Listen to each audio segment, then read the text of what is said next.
Bueno, mis hermanos, ¿qué tal? ¿Cómo están ustedes? Espero que se encuentren bien. Aquí estamos con estas consideraciones sobre el libro de Apocalipsis y meditábamos en la iglesia de Éfeso y hoy nos toca meditar en la iglesia de Esmirna. Bueno, muchos la califican la iglesia sufriente, la iglesia perseguida. Esmirna significa literalmente amargura y esta iglesia sufrió la persecución tal vez como otras pocas y bueno, siguió adelante y el mensaje del Señor es un mensaje de aliento que llega a todos aquellos que sufren. Esta iglesia, decía, sufrió las persecuciones imperiales, que fueron cerca de 10, fueron terribles, fuertes, eran a muerte, y el Señor aparece como el que estuvo muerto y vivió para alentarles a ellos a resistir. Y en un momento le dice, sé fiel hasta la muerte y yo te voy a dar la corona de vida. Así que bueno, vamos a leer el mensaje a esta iglesia tan de aliento, tan hermoso que llega hasta nosotros. Versículo 8 del capítulo 2 dice, escribe al ángel de la iglesia en Esmirna, el primero y el postrero, el que estuvo muerto y vivió, dice esto: yo conozco tus obras y tu tribulación y tu pobreza, pero tú eres rico. Y la blasfemia de los que se dicen ser judíos y no lo son, sino sinagoga de Satanás. No temas en nada lo que vas a padecer. He aquí el diablo echará a alguno de vosotros en la cárcel para que seáis probados y tendréis tribulación por 10 días. Sé fiel hasta la muerte y yo te daré la corona de vida. El que tiene oído oiga lo que el Espíritu dice a las iglesias. El que venciere no sufrirá daño de la segunda muerte. Escribe al ángel de la iglesia en Esmirna. El otro día hablábamos que acerca de esta palabra de los ángeles, que en realidad significan mensajeros. Y bueno, la mayoría de los escritores entendidos piensan que son los pastores principales de la iglesia. Policarpo era en ese entonces el pastor de la iglesia en Esmirna. ¿Cómo se sabe esto? Esto se sabe por los libros que hay de historia que son posteriores al Nuevo Testamento. No son libros inspirados, son libros de historia. Se llaman muchos de ellos los padres de la iglesia. Allí se relata la vida de los creyentes que fueron después de Juan, de Pedro, de los apóstoles. La generación que siguió a los apóstoles, esos son grandes hombres de Dios, también fueron grandes hombres de Dios y la mayoría de ellos dieron la vida por Jesucristo. La historia cuenta que Policarpo fue quemado vivo, directamente en la hoguera lo quemaron vivo. Las persecuciones eran terribles, por eso esta iglesia se la define como la iglesia sufriente. Y el Señor se presenta a ella como el que estuvo muerto y vivió. ¿Qué significa esto? Los alienta con la esperanza de la resurrección, que es una esperanza que ningún hijo de Dios debiera perder de vista. Hermano, lo más importante es la resurrección. Si en esta vida, decía Pablo, solamente esperamos en Cristo, somos los más dignos de conmiseración. Y nosotros esperamos cielo nuevo y tierra nueva, y nosotros esperamos resucitar. Cuando el Señor venga, los muertos en Cristo resucitarán primero, luego nosotros, los que hayamos quedado, seremos unidos en gloria con el Señor. Hermanos, yo sé que los problemas a menudo tal vez no son estas persecuciones feroces, si bien hermanos en otras partes del mundo las están sufriendo, y también son a muerte, también son quemados vivos, también son despojados de sus bienes, son echados de sus tierras. Tal vez las nuestras hoy en Occidente no son de este tenor, pero nos hacen sufrir, muchas veces nos hacen perder la esperanza. Hermano, la gran esperanza de los hijos de Dios ha sido, es y será la resurrección de entre los muertos. Cuando el Señor vuelva, nos resucitará juntamente con Cristo. Dice la palabra de Dios, nos ha resucitado. Pero nuestros cuerpos resucitarán. Y el destino de los hijos de Dios, hermanos, es la gloria, no es la tierra. A veces vivimos en este mundo como el resto de los mortales, como si todo se resumiese a esta tierra, las cosas que van, que vienen en esta tierra. Decía Pablo, yo quisiera partir y estar con Cristo, lo cual es mucho mejor.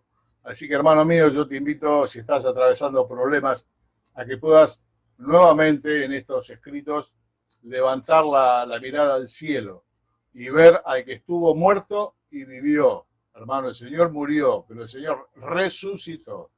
En estos días estábamos mencionando algunas veces la figura de la religión que lo muestra el Señor bebé en brazos o lo muestra crucificado, pareciera vencido. Hermano, el Señor está resucitado. El Señor hoy está a la diestra de Dios intercediendo por vos y por mí, preparando su venida para que aquellos que murieron sean resucitados, tengan un cuerpo nuevamente. Nosotros vamos a tener un cuerpo que ya no se va a enfermar, que ya no va a morir, no se va a cansar, no va a comer por necesidad. Seremos semejantes a Él, dice la Biblia. Y esa tiene que ser nuestra esperanza. La esperanza de los perseguidos era esta, que ellos iban a resucitar con Cristo. Por lo tanto, iban a la muerte, muchos de ellos, con la esperanza de que ellos iban a resucitar. Y hermanos, ellos van a resucitar. Así como está establecido a los hombres que mueran una sola vez, dice el libro de Hebreos, y después de este juicio, así Jesús aparecerá por segunda vez para salvar a los que Él esperan. Bueno, entonces, como dice el Señor, vamos a leer nuevamente el capítulo. Yo soy el que estuvo muerto y vivió, y dice esto: yo conozco tus obras y tu tribulación y tu pobreza, pero tú eras rico. Bueno, recién hablábamos de las persecuciones, de las tribulaciones que ellos tenían. Hermanos, muchos de ellos fueron crucificados como el Señor. Y cuenta la historia que siendo Pedro crucificado, dijo que era un honor para él morir como su Señor, por lo tanto lo pusieron cabeza abajo. A otros lo crucificaron en distintas cruces, que eran como X, no eran la cruz que nosotros conocemos, sino eran una X, y así hacia abajo iban sus piernas, hacia arriba sus brazos, y de esta manera morían. Y no solo eso, los untaban con combustible y los prendían fuego. Y eran antorchas humanas en los jardines del emperador. Todo esto parece una derrota, todo esto parece la derrota del cristianismo.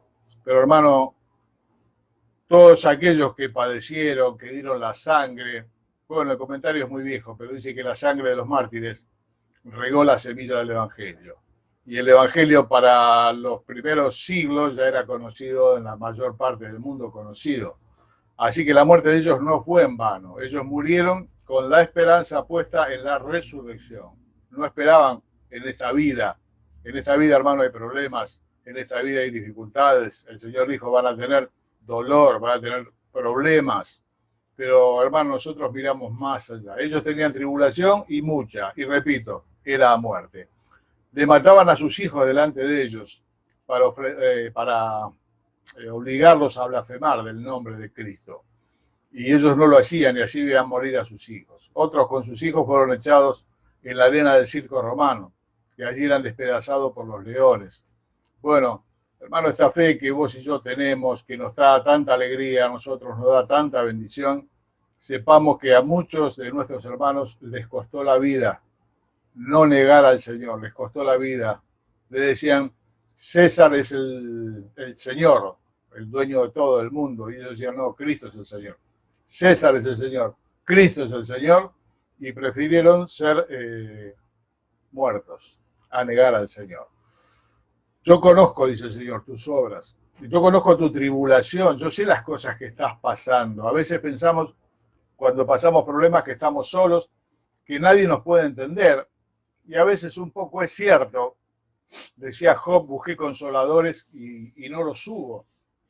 Es difícil a veces ponerse en la piel del otro, entender al otro, y tal vez no estés encontrando ese consuelo que precisás, que vendría de un semejante. Pero hermano, acá está el Señor que dice, yo conozco tus obras, yo conozco tu tribulación, yo sé lo que te está pasando, yo tengo el control. Hermano, un pelo de la cabeza no cae sin que el Señor lo sepa. Y alguien dijo una vez que en ninguna parte se siente más el dolor humano que en el propio cielo. En ninguna parte, hermano, se siente más el dolor humano que en el propio cielo. Nos cuesta mucho. A veces pensamos que realmente estamos solos con nuestras dificultades, tal vez problemas de salud, tal vez problemas de dinero, tal vez problemas de familia.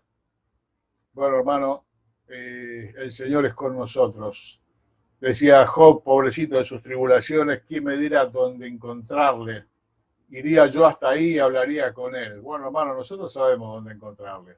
Al Señor le encontramos en nuestra habitación, cuando cerramos la puerta, cuando derramamos el corazón delante de Él, y ahí el Señor se presenta espiritualmente y lo transforma todo. Hermano, Él conoce tu tribulación. Él conoce aquellas cosas que te hacen sufrir y tiene la respuesta y tiene el poder necesario para sacarte de esa tribulación, solamente que nos deja en ese problema, porque la tribulación produce paciencia, la tribulación produce en nosotros cosas que de otra manera no conseguiríamos. El carácter de los hijos de Dios se moldea a través de la tribulación.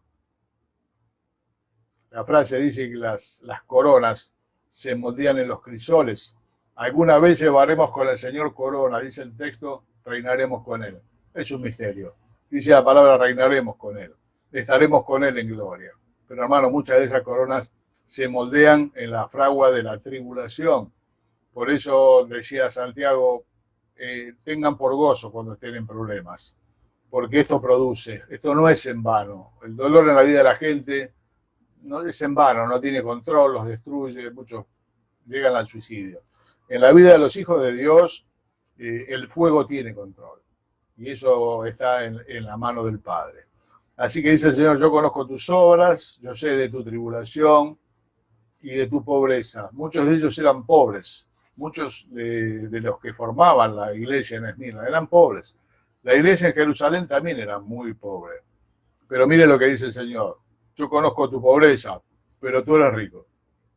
Yo conozco tu pobreza, pero tú eres rico. En contraste, dice el Señor a la iglesia de la Odisea, la última, tú dices que eres rico, pero eres pobre, ciego, miserable y desnudo.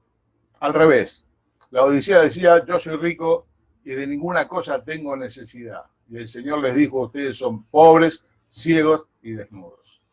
Estos hermanos decían, somos pobres. Los macedonios, no sé si se acuerdan, eran pobres. Y de su extrema pobreza, relata el texto bíblico, abundaron en frutos de su generosidad. Dieron mucho más de lo que Pablo hubiese esperado. Es más, dice que se dieron a sí mismos. Hermano, la pobreza, la riqueza, no siempre está de la mano de la vida espiritual. Hay gente pobre que no es espiritual para nada, y hay gente de mucho dinero que sí lo es. Es muy difícil conciliar las dos cosas. Normalmente el bienestar económico, material, va contra el espiritual. Uno entra por la puerta y el otro se va por la ventana. Es muy difícil ser rico en este mundo o tener abundancia en este mundo y no perder de vista lo espiritual. Son personas, muy pocas personas realmente escogidas de Dios, a quienes Dios les ha dado mucho, pero también son ricos espiritualmente hablando. Esta iglesia era pobre económicamente, pero era rica espiritualmente. Dice Santiago, no ha elegido Dios los pobres de este mundo para que sean ricos en fe. Bueno, hermano, este es otro problema, a lo mejor no hay mucha plata. Bueno, por esta situación mundial, la riqueza se va concentrando, de manera que cada vez hay más pobres. Argentina tiene un nivel de pobreza muy alto y hay países mucho más pobres, con problemas serios de alimentación. Y puede ser que nos falten cosas, pero hermanos, somos ricos con la pobreza con que el Señor nos enriqueció. Siendo rico, el Señor se hizo pobre para que con su riqueza nosotros fuésemos enriquecidos. Si alguien verdaderamente es rico, rico es el Hijo de Dios, rico es el cristiano. Tiene las riquezas de Dios. Y las riquezas de Dios, hermano, no se cuentan en cheques, no se cuentan en billetes, no se cuentan en los famosos Bitcoin, que hoy valen tanto. Son inescrutables, son las riquezas de Dios. Primero es su persona y todo lo que le rodea, sus atributos, su misericordia, hermano, su gracia, tantas cosas más. Hermano mío, vos sos rico en el Señor, yo soy rico en el Señor. Nadie tiene más que los hijos de Dios. El mismo Señor tenía solamente una túnica. Siempre pienso que si le hubiesen pedido la declaración jurada, tenía el Señor para declarar una túnica. Y le dijo a aquellos que lo querían seguir así un poco compulsivamente, las zorras tienen guarida y las aves del cielo tienen nido, el Hijo del Hombre no tiene dónde recostar su cabeza. Así que, hermanos, si alguno tuvo pobreza, la tuvo el Señor, sus padres eran pobres, ofrecieron por él 2 palomas porque no podían comprar un cordero.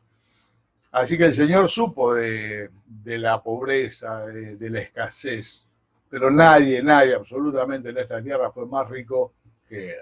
Y hermano mío, nadie en esta tierra es más rico que los creyentes, que los hijos de Dios. De modo, dice Pablo, que teniendo sustento y abrigo, un plato de comida, algún abrigo para el invierno, estemos contentos con eso. Ustedes dicen que son pobres, Esmirna, pero ustedes son ricos. La Odisea dice que es rica, pero en realidad son pobres. Bueno, ¿cómo sigue el texto? Y yo conozco tus obras, pero tú eres rico, verso 9, estamos leyendo, y la blasfemia de los que dicen ser judíos y no lo son, sino sinagoga de Satanás. ¿Qué término fuerte usa el Señor? Estos judíos eran hostiles a la iglesia, se oponían. El judaísmo se opuso mucho a la iglesia en los primeros tiempos, mucho, y ya en los tiempos del Señor, el Señor le dijo a aquellos judíos que estaban a su alrededor, fariseos y demás, ustedes hijos de vuestro padre el diablo son. Qué palabra fuerte usó el Señor, ¿no? Ustedes son hijos del diablo, porque ustedes procuran matarme. Y aquí le dice a este grupo de judíos que se oponía fuertemente a los cristianos, no son judíos, son la sinagoga de Satanás. Qué palabra tan fuerte, ¿no? Qué palabras de juicio salen también de la boca del Señor. Palabras de amor para los suyos. Esta es una palabra de consuelo. Esmirna es una de las 2 iglesias que no tiene reproche en contra. Esmirna y Filadelfia. Las únicas 2 iglesias para las cuales el Señor no tiene reproche, sino palabras de aliento.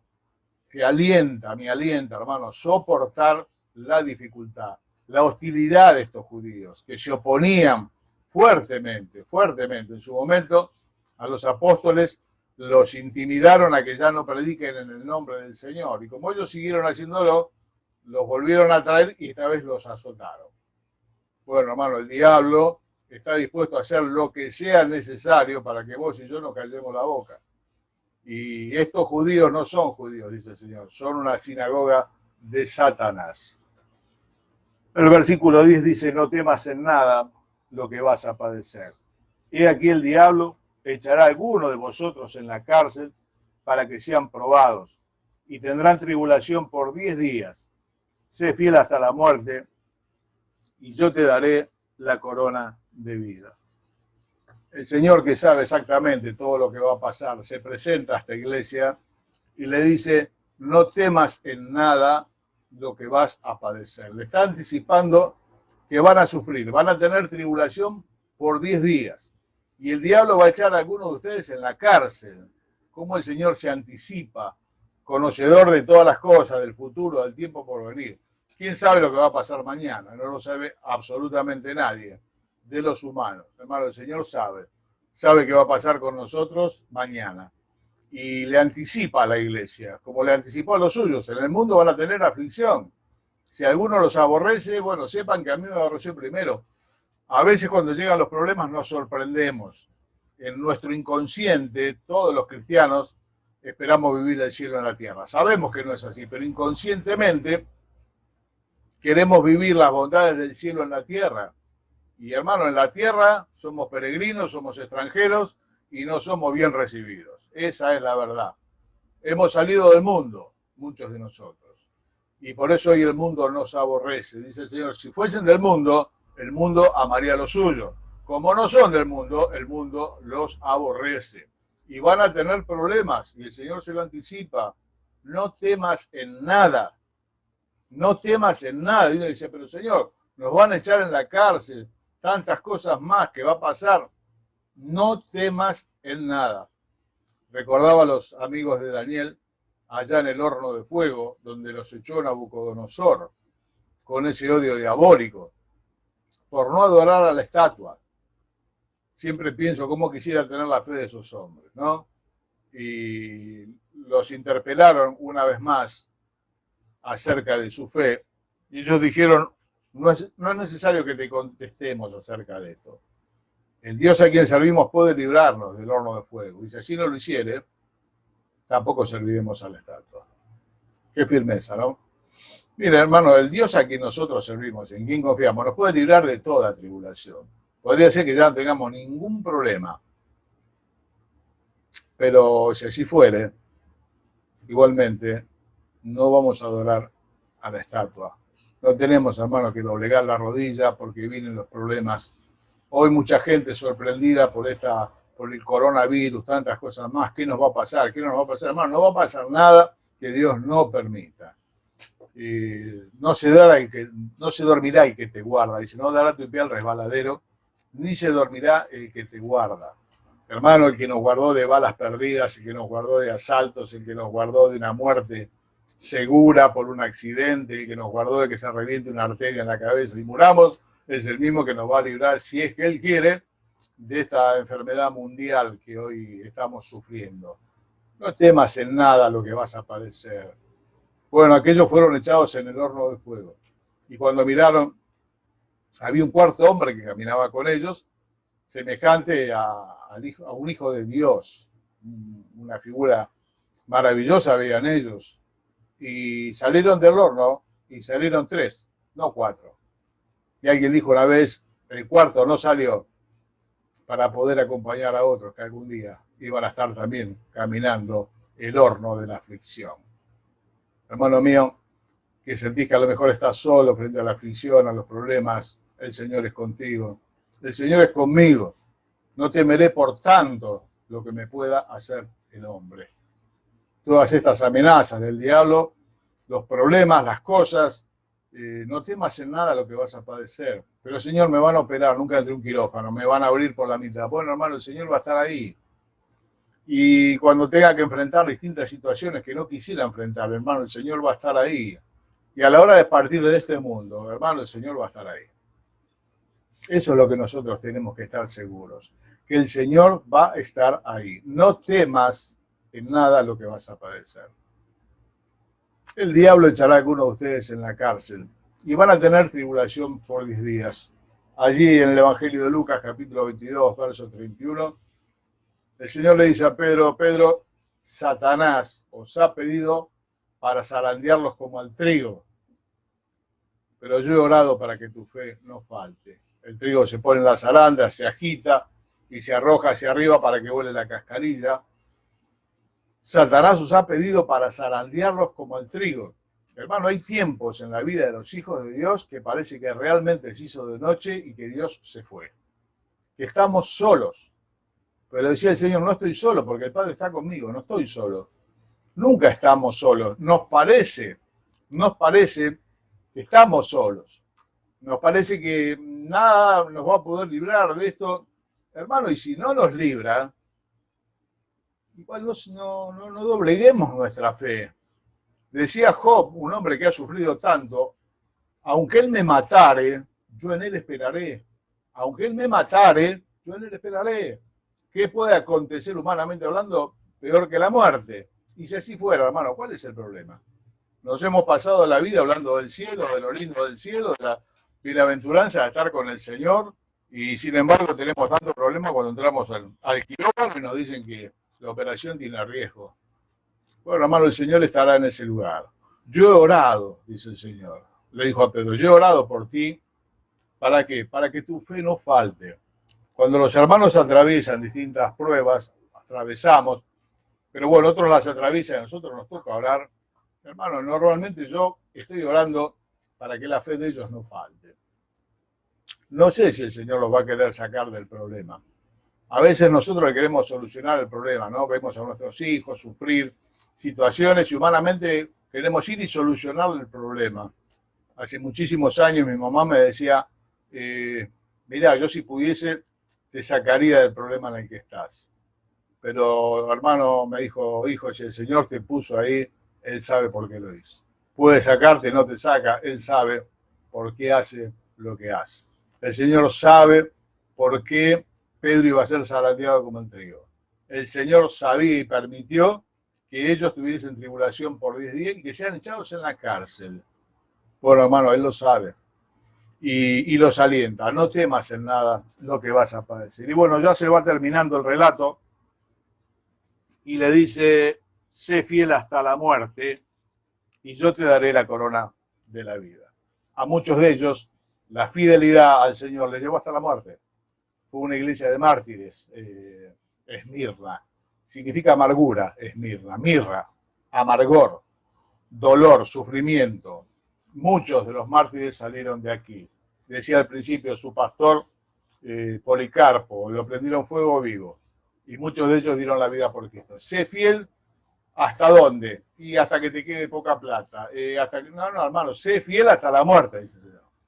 Que Dios nos dé la gracia de ser fieles hasta el fondo de la prueba que Él permita. No siempre es la muerte, pero hasta la prueba que Él permita, hasta el último día de prueba que Él permita, sean 10 días. El Señor padeció 40 días y 40 noches en el desierto. Que nuestra fe no falte, ni nuestra fidelidad, hermano, al Señor. Y habiendo acabado todo, dice el texto, estemos nosotros firmes. Sé fiel hasta la muerte. Yo te voy a dar la corona de la vida, una corona que el mundo no puede dar, que solamente el Señor puede dar. Y así tuviese que enfrentar la muerte, bueno, hermano, no hay ningún problema. No hay ningún problema. Yo sé que es algo desconocido. Pablo mismo decía, no queremos ser desnudados, perder el cuerpo, morir. Quisiéramos ser revestidos. Y si fuese, hermano, hasta el fondo, ¿cuál es el problema? ¿Qué nos puede pasar? Todos llevamos el barbijo, observamos algunas cosas, más por testimonio a lo demás que otra cosa. Bueno, hermano, ¿qué es lo que puede pasar? Está en la mano de Dios. Cantamos a veces que lo sabe todo el Padre, es mi certitud, es mi certidumbre. Dios lo sabe. A lo mejor no es la enfermedad lo que nos haga daño. Tal vez sea un colectivo que no lo hemos visto. Tal vez sea un problema en el auto que nadie previó, se reventó una cubierta. ¿Cuántas veces viajamos en la ruta? Velocidades más o menos significativas. Algunas pienso, si se reventase la goma de adelante, el micro que viene de frente es todo mío. ¿Quién lo puede saber? Cuanto más en la dificultad, hermanos, seamos fieles. Que Dios nos dé la gracia, Señor. Dame la gracia de serte fiel, de no negar tu nombre ante el horno caliente, de no negar tu nombre ante la dificultad económica. Dame la gracia. Allí en Proverbios 30 alguien le dice al Señor, Señor, no me des pobreza ni riqueza. No me des pobreza, no siendo que extienda la mano, robe y blasfeme tu nombre. No me des riqueza, no sea que me olvide de vos. Dame el pan necesario. Bueno, hermano, el Señor sabe qué es lo que nos tiene que dar. Consejo, promesa, sé fiel hasta la muerte. Yo te voy a dar la corona de vida. Y termina diciendo, como siempre, el que tiene oído oiga lo que el Espíritu dice a las iglesias. El que venciere no sufrirá daño de la segunda muerte. Bueno, el que tiene oído para oír, oiga. Una cosa es la oreja, esto que está acá, y otra cosa es el oído. El oído es interno, es la capacidad de escuchar. A veces los cristianos tenemos orejas. La mayoría de nosotros tiene dos. Y boca tiene una. Cuánta sabiduría de Dios, ¿no? La mayoría de nosotros tiene dos orejas. Pero no siempre tenemos oídos para oír lo que el Espíritu dice a la iglesia, a nosotros. Nosotros somos la iglesia. Muchas veces tenemos que cerrar los ojos y abrir mejor los oídos, no la oreja, para escuchar. El himno hermoso dice, habla, Señor, a mi alma. Hazme entender tu voz. Mi corazón reclama tu fuerte protección. Débil soy y afligido. Te necesito, oh Dios. Tú puedes darme abrigo de la tormenta atroz. Con corazón tranquilo procuraré escuchar ese apacible silbo que infunde a mi alma paz. Paz a mi entendimiento esa tranquilidad que por tu gracia siento aún en la adversidad. Así que, hermano mío, te animo a ejercitar el oído. Las orejas ya las tenemos. Un oído para oír lo que el Espíritu dice a la iglesia. ¿Cuántas cosas escuchamos con nuestro oído, no? Bueno, acá el desafío es escuchar lo que el Espíritu dice a la iglesia. Ese apacible silbo que infunde a mi alma paz. ¿Cuál es la promesa? El que venciere no sufrirá daño de la segunda muerte. Por esa sí hay que hacerse problema, hermano, no por la primera. Los cristianos nacemos dos veces, una biológicamente, otra espiritualmente, y morimos una sola vez, cuando nuestro cuerpo deja de funcionar. Las personas que no son del Señor nacen una sola vez, biológicamente, pero mueren dos veces. Mueren cuando su cuerpo deja de funcionar y mueren eternamente apartados de la presencia de Dios por no haber recibido el amor de la verdad. El que venciere no sufrirá daño de la segunda muerte. Va a haber una sola muerte, la de su cuerpo. No es nada. Le está diciendo el Señor acá a los suyos. Yo soy el que estuve muerto y aquí que vivo para siempre. Él le da testimonio. Yo estuve muerto y aquí vivo por los siglos de los siglos. Y tengo la llave, tengo el control de todas las cosas. Gracias a Dios, hermano, nosotros vamos a morir una sola vez. De la muerte segunda hay que tener terror. Y si alguno no es del Señor, bueno, procure pronto nacer de nuevo, como le dijo el Señor a Nicodemo, para que la segunda muerte no lo alcance. La segunda muerte es una eternidad lejos de Dios, donde la llama no se apaga y el gusano no se muere, y ese lugar es el infierno. El que venciere no sufrirá daño de la segunda muerte. Hermano mío, Dios le bendiga mucho. Si estás pasando por dificultad, esta palabra, léela, más que nada el texto, te sea de aliento. No temas en nada lo que vas a padecer. Vas a tener problemas. No temas, yo voy a estar ahí. Yo voy a estar ahí. Cuando éramos chicos, la mayoría de nosotros, cuando llegábamos a la falda de la mamá, ahí se acababan todos los problemas. Cuando estábamos con nuestros padres, ahí se acababan todos los problemas. Se iban todos los temores, esos miedos de la noche. Bueno, ahí llegaba la mamá o el papá y bueno, todo se tranquilizaba, hermano. ¿Por qué? Porque estaban los padres. Bueno, hermano, acá está el Padre. Acá está el Padre de la Gloria, que está al lado nuestro. Y dice, no temas, estoy con vos. Son tantas las veces que la Biblia dice, no temas. Hay un número, yo no lo recuerdo ahora, pero es un número enorme. Dios te bendiga muchísimo. La iglesia de Esmirna, dolor, sufrimiento, padecieron. Vos decís que sos pobre, pero sos rico, hermano, vos sos rico, no te olvides, sos rico. Aunque haya poca plata en los bolsillos, sos rico con la riqueza de Jesucristo. Dios te bendiga mucho. Nos vemos en el próximo encuentro para considerar la próxima iglesia, que si no me equivoco, me falla un poco la memoria, es Tiatira. Dios te bendiga, te mando un abrazo.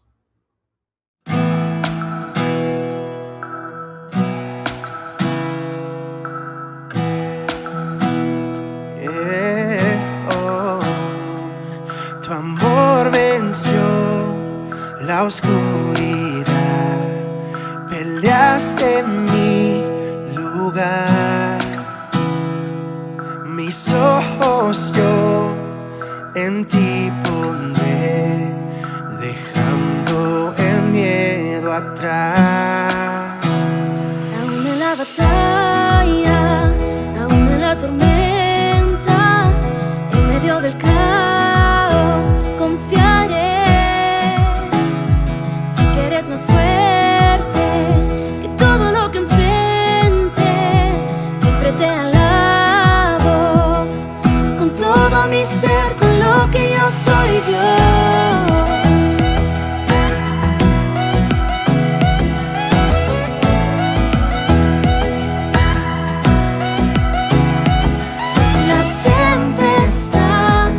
Se rinde a ti, mi alma en calma está. Tu mano allí me esperará, en fe ando sola.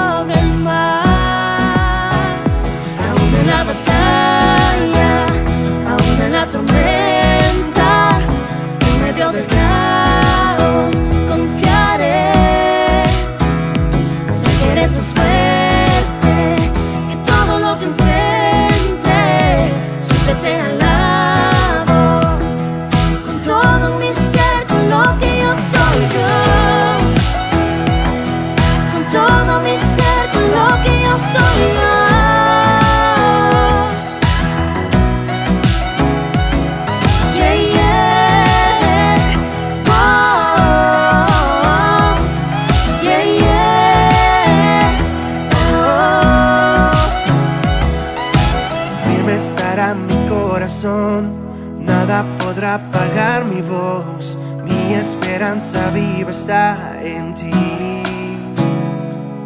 El fuego contigo cruzaré y sé que no me quemaré. Todo lo que yo soy lo entrego a ti. Firme estará mi corazón, nada podrá apagar mi voz. Mi esperanza viva está en ti. El fuego contigo cruzaré y sé que no me quemaré. Todo lo que yo soy lo entrego a ti. Aún en la batalla, aún en la tormenta, en medio del caos, confiaré. Sé que eres más fuerte que todo lo que enfrentes. Siempre te alabo con todo mi ser, con lo que yo soy Dios. Con todo mi ser, con lo que yo soy Dios.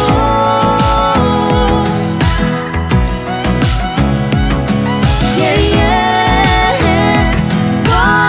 Oh, yeah, yeah.